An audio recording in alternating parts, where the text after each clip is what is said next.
Dicen que cuando naces con una profecía sobre los hombros, no eliges tu destino, él te elige a ti. Y Aquiles no nació como un niño cualquiera. Desde su primer aliento, los dioses ya habían escrito su final. Su madre, Tetis, una ninfa del mar, escuchó una advertencia escalofriante. Su hijo sería el guerrero más grande de todos los tiempos, pero moriría joven. No había término medio. Sería una chispa brillante que quemaría el mundo. O nada, eso no es una vida, es una sentencia. Tetis, desesperada por torcer el destino, recurrió a la magia. Una noche lo llevó al río Estigia, en el inframundo, cuyas aguas prometían invulnerabilidad a quienes sobrevivieran su contacto. Hundió a su hijo en sus aguas oscuras, aferrándolo con fuerza por un solo punto, su talón. Todo su cuerpo quedó bendecido por la invulnerabilidad, excepto ese lugar diminuto que ella misma olvidó proteger. Esa pequeña imperfección sería su ruina, pero no fue solo el río. Algunas leyendas dicen que también lo sumergió en fuego, que lo disfrazó de mujer para esconderlo de la guerra, que desafió a los dioses todo para protegerlo. Nada funcionó.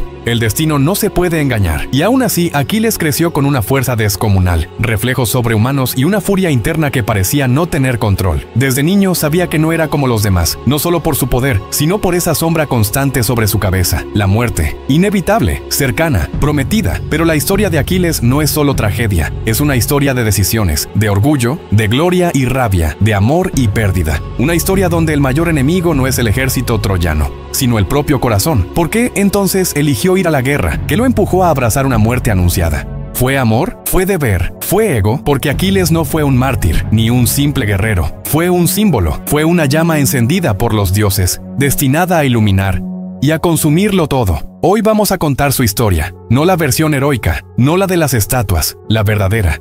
La que aún retumba en el Olimpo y en el Hades, la leyenda del hombre que eligió morir joven para ser eterno. Y al final, tú decidirás, ¿valió la pena el sacrificio? Antes de ser el azote de los troyanos, Aquiles fue un niño, pero no como los demás. Desde pequeño, su fuerza era monstruosa. Su velocidad casi invisible al ojo humano. No jugaba con espadas de madera, las rompía. Los demás niños lo temían, y él se aburría. Tetis lo sabía, lo miraba crecer con un temor silencioso. Cada año que pasaba, lo acercaba a la guerra que tanto intentó evitar. Y entonces apareció Quirón. El centauro sabio, mitad hombre, mitad bestia, era el único maestro capaz de preparar a un ser como Aquiles. Lo llevó a las montañas del Pelión, un lugar donde los dioses rara vez miraban, y allí comenzó el entrenamiento más brutal y completo que un niño haya vivido. Aquiles no solo aprendió a matar, aprendió a sanar, aprendió el lenguaje de las hierbas, la estrategia de los ejércitos, la poesía, la música, la historia de los héroes y el peso de la muerte. Pero por más que Quirón lo formara, había algo que ni siquiera él podía controlar, el alma impaciente de Aquiles. Era como si en cada respiración Aquiles sintiera que el tiempo se le escapaba. No toleraba la espera, no quería una vida larga, quería una vida grande. Lo sabía, lo sentía en los huesos, y esa urgencia lo consumía. Fue entonces cuando escuchó rumores. Una guerra, una mujer raptada, Helena, la alianza de los reinos griegos decidida a arrasar Troya, un escenario perfecto para brillar. Y con eso, el destino volvió a tocar la puerta. Tetis entró en pánico. Sabía que si Aquiles iba, no volvería. Entonces, en un acto desesperado, lo disfrazó de mujer y lo escondió en la isla de Ciros, entre las hijas del rey Licomedes, un semidios vestido de princesa. ¿Lo puedes imaginar? Pero no duró mucho. Odiseo, con la astucia que lo caracteriza, fue en su búsqueda. Llevó joyas, telas y armas. Las hijas del rey corrieron a los regalos brillantes. Solo uno se lanzó por una espada. El disfraz cayó, el juego terminó. Aquiles, de pie con la espada en la mano, dejó de huir. Pero no fue solo. Durante su encierro conoció a Patroclo, otro joven guerrero, exiliado por matar en defensa propia. Sus caminos se cruzaron y nunca más se separaron. Nadie sabía aún lo profundo que sería ese vínculo. No solo serían amigos, serían hermanos, o tal vez algo más. Y cuando zarparon rumbo a Troya, lo hicieron como una promesa viviente. Si iban a morir, no sería en vano. Sería con sangre, con furia y con historia. Porque Aquiles no fue criado para vivir tranquilo. Fue entrenado para pelear, para liderar y para morir como leyenda. Y en el horizonte, la guerra más grande de su tiempo los esperaba con los brazos abiertos. Cuando Aquiles pisó la costa de Troya, el mundo cambió. No era solo un soldado más, era la joya del ejército griego, un arma viviente. Todos lo sabían. Sin Aquiles no había victoria, y aún así no era el rey. Ese título le pertenecía a Agamenón, el hombre con la corona, pero sin la gloria. El conflicto entre ambos nació antes del primer combate. Agamenón quería obediencia, Aquiles exigía respeto, y aunque luchaban por el mismo bando, su relación era como una cuerda tensa a punto de romperse. La guerra contra Troya sería la chispa, pero antes del incendio, llegaron los triunfos. Aquiles arrasó con todo, lideró a sus mirmidones, una élite de guerreros tan despiadados como él, y con ellos quemó aldeas, destruyó ejércitos y ganó batalla tras batalla. Su sola presencia bastaba para cambiar el curso de la lucha. Era un huracán de carne y acero, un dios en forma humana. Los troyanos comenzaron a temer su nombre más que al mismísimo ejército griego, y mientras los demás guerreros combatían por deber o lealtad, Aquiles lo hacía por una razón más salvaje: la inmortalidad, no la física, la del recuerdo. Cada golpe era una declaración, cada enemigo vencido, una inscripción más en su leyenda. Troya temblaba. El príncipe troyano Héctor, tan valiente como honorable, apenas podía contenerlo. Las murallas aún resistían, pero incluso los dioses notaban que el tiempo jugaba a favor de Aquiles. A su lado siempre estaba Patroclo, consejero, compañero y en muchos sentidos su brújula moral. Mientras Aquiles destruía el mundo exterior, Patroclo sostenía el mundo interno. Era su conexión con lo poco que quedaba de su humanidad. Pero entonces el orgullo lo arruinó todo. Durante una incursión, Aquiles capturó a Briseida, una joven troyana. Era botín de guerra, pero él la trató diferente. Algunos dicen que la amó, otros que la veía como símbolo de algo que ni él entendía. Agamenón la exigió como suya, y Aquiles se quebró. No por Briseida, por el insulto. El hombre por el que peleaba le robaba lo que era suyo. No con lanza, sino con soberbia. Aquiles entonces hizo lo impensable. Dejó de luchar, montó su campamento lejos, se encerró en su orgullo y observó cómo la guerra ardía sin él. Y lo hizo con los brazos cruzados, y sin Aquiles, Grecia se desmoronó. Los troyanos contraatacaron. Héctor se convirtió en el héroe del momento. Las tropas griegas, huérfanas de su campeón, empezaron a caer una tras otra. Incluso los dioses comenzaron a dividirse. El Olimpo estaba en guerra.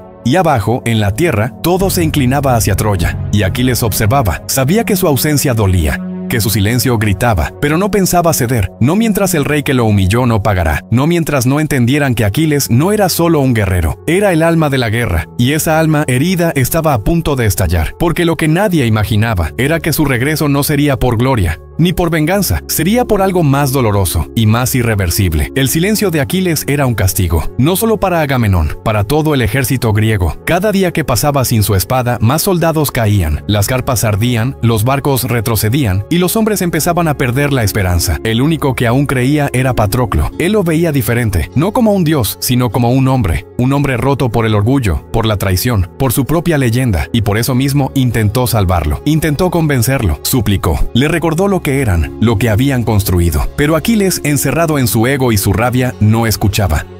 La guerra seguía allá afuera, pero él ya no estaba en ella, y entonces Patroclo tomó una decisión que cambiaría todo. Una noche, mientras el campamento dormía, pidió prestada su armadura. Quería intimidar, quería salvar a los griegos, y también quería que Aquiles recordara por qué había empezado. Aquiles, cansado, confundido, accedió. Le permitió usarla, pero con una advertencia: solo defiende el campamento, no persigas al enemigo. Una orden sencilla.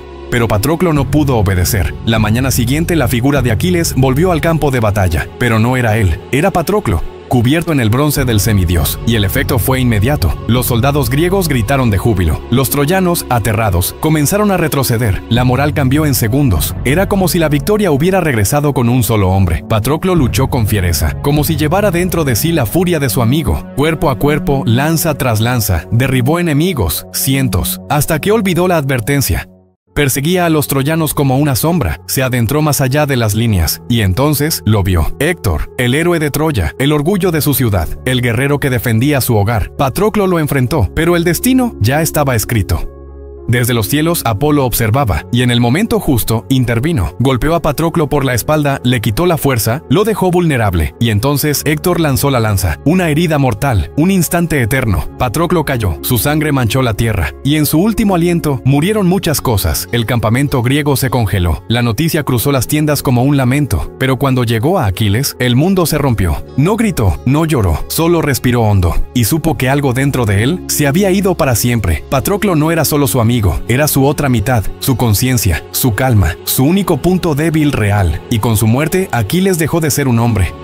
Se convirtió en un monstruo de luto, un dios sin compasión, un guerrero sin freno. Lo que seguiría no sería una batalla, sería una masacre, y nadie, ni hombre ni Dios, estaría preparado para lo que vendría, porque Aquiles acababa de volver, y esta vez no iba a detenerse. Aquiles ya no era un guerrero, era una tormenta, una fuerza que no buscaba gloria, solo destrucción. La muerte de Patroclo lo cambió todo. Donde antes había rabia, ahora había un vacío. Donde antes peleaba por su nombre, ahora peleaba por el dolor, por la promesa de venganza. Se lanzó al campo de batalla como si los dioses lo empujaran. La tierra tembló bajo sus pasos. Los soldados griegos lo miraron con asombro, los troyanos con terror, porque sabían que ese día la muerte tenía rostro. Primero buscó el cuerpo de su amigo, lo recuperó, lo limpió, lo lloró en silencio, y luego juró que Héctor pagaría con sangre. Pero antes de la venganza vino la furia. Aquiles desató una masacre. Cada troyano que se cruzaba en su camino era eliminado sin piedad. Ya no era elegante, no bailaba entre espadas. Ahora era pura brutalidad. Golpes secos, gritos ahogados, dolor sin pausa. Incluso el río Escamandro, dios del agua, se indignó. Tantas muertes ensuciaron sus aguas que intentó arrastrar a Aquiles y ahogarlo, pero ni el río pudo con él. Los dioses discutían en el Olimpo. Unos querían detenerlo, otros querían verlo triunfar. Era un caos divino, pero en la tierra solo había una meta, Héctor. Y entonces llegó el momento. Héctor, el mayor héroe de Troya, sabía lo que venía. Lo esperó frente a las puertas de la ciudad. Lo esperaba con miedo, pero sin retroceder, porque así eran los verdaderos guerreros. Sabían cuándo iban a morir, y aún así daban un paso al frente. El duelo fue épico.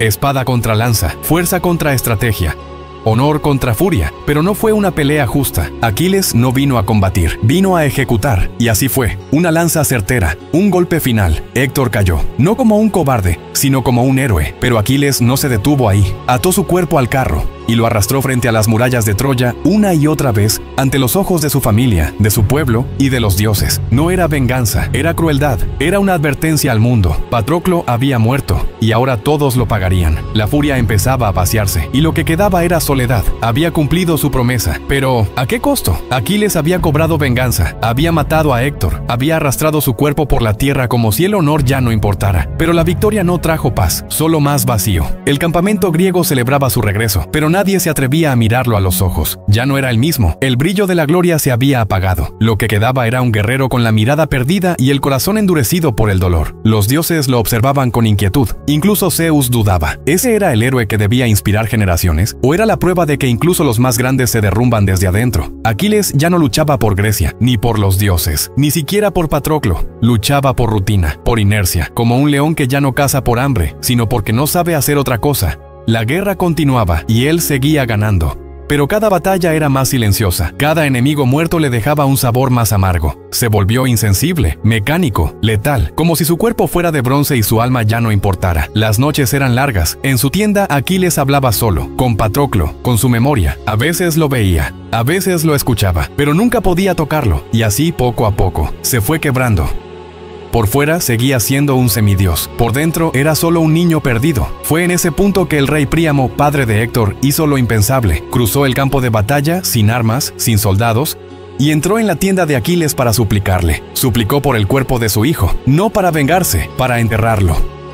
Aquiles, que había olvidado lo que era la compasión, escuchó al viejo rey hablar de amor, de pérdida, de humanidad, y por primera vez en mucho tiempo, algo se movió dentro de él. Lloró, no como un guerrero, como un hijo, como alguien que finalmente entendía el dolor de otro. Devolvió el cuerpo de Héctor, y en ese gesto devolvió también una parte de sí mismo. Pero el destino no había terminado con él, porque en algún rincón de Troya una flecha ya estaba siendo preparada. Una flecha que no apuntaba a su espada, sino a su talón. Troya seguía en pie, pero todos sabían que era cuestión de tiempo. Los griegos no se rendirían, y mientras Aquiles estuviera en sus filas, el destino de la ciudad ya estaba escrito. Pero los troyanos aún tenían una carta escondida, su nombre, Paris, el mismo que había iniciado la guerra al raptar a Helena, el mismo que todos despreciaban por su debilidad, por su cobardía, por no ser como su hermano Héctor, pero fue él quien mató a Aquiles. Se dice que Apolo lo guió, que el dios, resentido por la profanación del cuerpo de Héctor, tomó su mano y apuntó su arco, y cuando Aquiles se acercó a una de las puertas de la ciudad, sin miedo, sin escudo, creyéndose invulnerable, la flecha voló. No apuntó al pecho, no al rostro, no al corazón.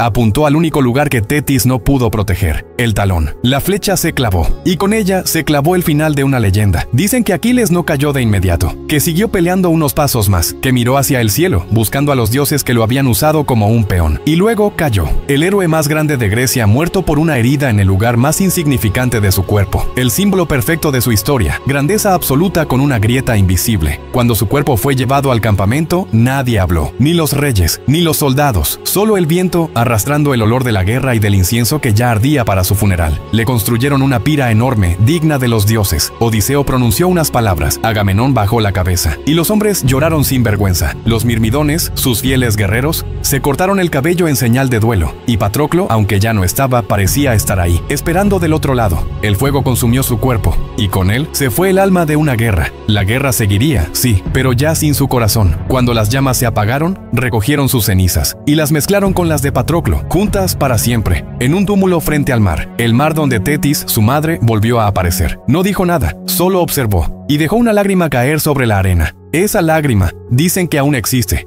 y que si tocas esas costas puedes sentir el eco de un grito antiguo, el de un guerrero que lo tuvo todo, y lo perdió todo, por no saber cuándo detenerse. Aquiles no murió como un simple soldado, murió como lo que siempre fue, una advertencia.